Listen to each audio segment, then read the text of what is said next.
Primer, hauríem d'abastar quins són els problemes de Blanes. Segons amb qui parles, en quin veí, en quin barri, els problemes són diferents.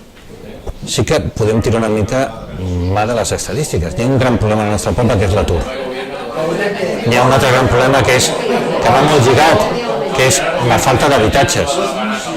La gent, al nostre poble hi ha pisos, centenars de pisos buits i tenim centenars de persones que ho passen molt malament. Hi ha molta gent que ha hagut d'ocupar pisos.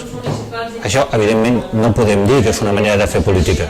No és una manera d'anar apagant incendis. Hauríem de fer una política real perquè la gent tingui pisos. Un altre problema que tenim és que realment Blanes és el poble amb una taxa d'atur més gran de tota la selva. Hem de fer polítiques reals per aconseguir feina. Això vol dir creure en el teixit empresarial del nostre poble, abastar nous camps perquè vinguin noves empreses i singularment formació.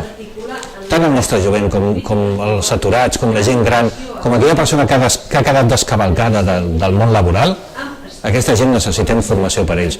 Formació de qualitat. Ja n'hi ha prou de fer cursos de 30 dies d'anglès o de 3 mesos d'informàtica. N'hi ha de fer cursos reals perquè tornin al mercat laboral. I això es fa treballant conjuntament amb la resta d'administracions públiques. Això és part de com volem abastar els problemes.